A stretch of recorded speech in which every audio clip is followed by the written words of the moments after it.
Bagi Boboto, Bandung bukan sekedar kota. Bandung adalah identitas, harga diri. Maka ketika Gustavo terlihat kewalahan kalah duel udara, kehilangan ritme, dan gagal memberi dampak, reaksi Boboto sangat jelas. Sorakan terdengar, tepuk tangan muncul setiap kali duel udara dimenangkan back Persib. Setiap sendulan Gustavo yang tak berbahaya disambut dengan kepuasan tersendiri.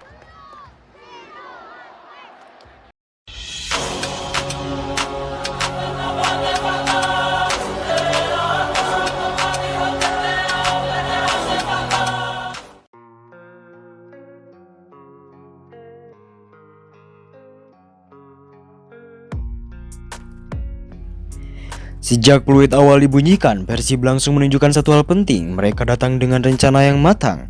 Bukan hanya ingin menyerang, tapi ingin mematikan kekuatan utama lawan. Maluku United mengandalkan tiga nama besar, Ciro Alves, David da Silva, dan Gustavo Branca. Tiga pemain yang diharapkan bisa menjadi pembeda. Namun di lapangan, Persib berkata sebaliknya. Ciro Alves mencoba mengambil peran sejak menit awal. Ia aktif meminta bola dari sisi sayap, mencoba duel 1 lawan 1 dan mencari ruang untuk cut inside. Tapi Persib membaca itu dengan sangat baik. Setiap kali Ciro menerima bola, ruang langsung ditutup. Back Persib tidak gegabah. Mereka menunggu, menjaga jarak, dan memotong sudut dribble. Cut inside yang biasanya mematikan malam itu selalu mentok. Jalur overlap ditutup. Arah serangan dipaksa berputar. Hasilnya, Ciro mulai sering memutar balik, turun ke tengah hanya untuk menyentuh bola, dan ini jelas mengurangi efektivitasnya di area berbahaya. Gestur tubuhnya mulai berubah. Ia terlihat mencoba lebih keras, tapi justru semakin sering kehilangan bola. Bukan karena Ciro buruk, tapi karena Persib berhasil mengendalikan ruang geraknya. Berbeda dengan Ciro, David da Silva menghadapi tekanan langsung di jantung pertahanan. Sejak menit awal, David dikunci total. Satu back menempel badan, satu lagi menjaga ruang di belakangnya. Setiap sentuhan pertama langsung mendapat tekanan. Tidak ada waktu untuk memutar badan. Tidak ada ruang untuk finishing nyaman. Umpan silang ke arah David berkali-kali gagal. Duel udara dimenangkan Persib. Bola kedua selalu jatuh ke kaki pemain biru. David semakin terisolasi. Ia jarang menerima bola dalam posisi menghadap gawang. Dan ketika bola datang, tekanan sudah lebih dulu hadir. Striker sekelas David pun kehilangan pengaruh, suplai diputus, ruang ditutup. Persib sukses membuat David mati langkah di kotak penalti. Sekarang kita masuk ke pembahasan yang berbeda. Gustavo Branca, perannya sangat krusial. Ia diharapkan menjadi penghubung lini tengah dan depan, sekaligus ancaman di situasi bola mati. Namun sejak awal laga Gustavo tidak pernah benar-benar bebas. Begitu menerima bola, tekanan langsung datang. Waktu berpikir dipangkas, ritme permainan rusak. Ia dipaksa bermain 1-2 sentuhan, dipaksa melepas bola lebih cepat dari yang ia inginkan, dan itu membuat alur serangan Malut sering terputus.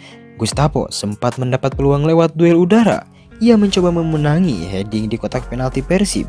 Namun lagi-lagi, lini belakang Persib tampil disiplin. Posisi dijaga, timing duel udara tepat. Sundulan Gustavo tidak pernah benar-benar mengancam gawang. Bahkan, beberapa kali kalah posisi sebelum bola sampai. Pelan tapi pasti, Gustavo kehilangan kendali permainan. Bukan karena ia tak berusaha, tapi karena Persib memutus perannya baik dalam permainan terbuka maupun bola mati. Dan disinilah emosi tribun berbicara. Boboto sangat menikmati momen ini,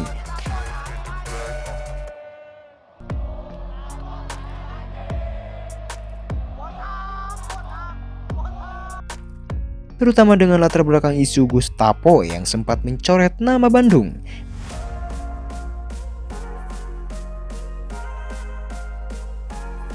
Bagi Boboto, Bandung bukan sekedar kota. Bandung adalah identitas, harga diri. Maka ketika Gustavo terlihat kewalahan kalah duel udara, kehilangan ritme, dan gagal memberi dampak, reaksi Boboto sangat jelas. Sorakan terdengar, tepuk tangan muncul setiap kali duel udara dimenangkan back Persib. Setiap sendulan Gustavo yang tak berbahaya disambut dengan kepuasan tersendiri. Bukan soal kebencian, bukan juga dendam. Tapi pesan yang tegas, Bandung tidak untuk dicoret dan tidak untuk diremehkan. Dan malam itu, Boboto benar-benar puas lihat Gustavo kehilangan pengaruh di lapangan. Dengan Ciro yang kehilangan ruang, David yang kehilangan suplai, dan Gustavo yang kehilangan kendali, Persib semakin percaya diri. Serangan berjalan efektif, pertahanan tetap solid, dan peluang dimaksimalkan. Gol pertama membuka keunggulan, gol kedua mengunci kemenangan. Hingga peluit panjang dibunyikan, papan skor menunjukkan Persib menang 2-0 atas Malut. Ini bukan sekadar kemenangan angka, ini kemenangan disiplin, taktik, dan mentalitas. Ciro dikunci, David dimatikan, Gustavo dibuat kewalahan.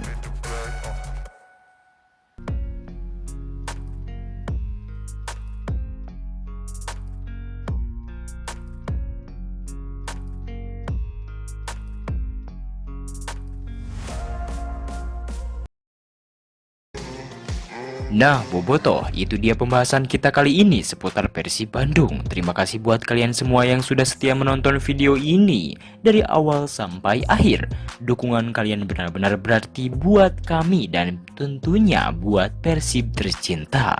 Jangan lupa untuk like video ini kalau kalian suka, subscribe channel ini supaya tidak ketinggalan update terbaru seputar Persib, mulai dari berita pertandingan, analisis, rumor transfer sampai kabar eksklusif lainnya. Aktifkan juga lonceng notifikasi biar setiap ada video baru kalian langsung jadi yang pertama tahu. Terus dukung Persib dimanapun berada, tetap kompak dan tetap solid. Jangan pernah lelah mencintai Maung Bandung. Saya pamit undur diri, sampai jumpa di video selanjutnya. Hatur nuhun, salam satu jiwa Persib.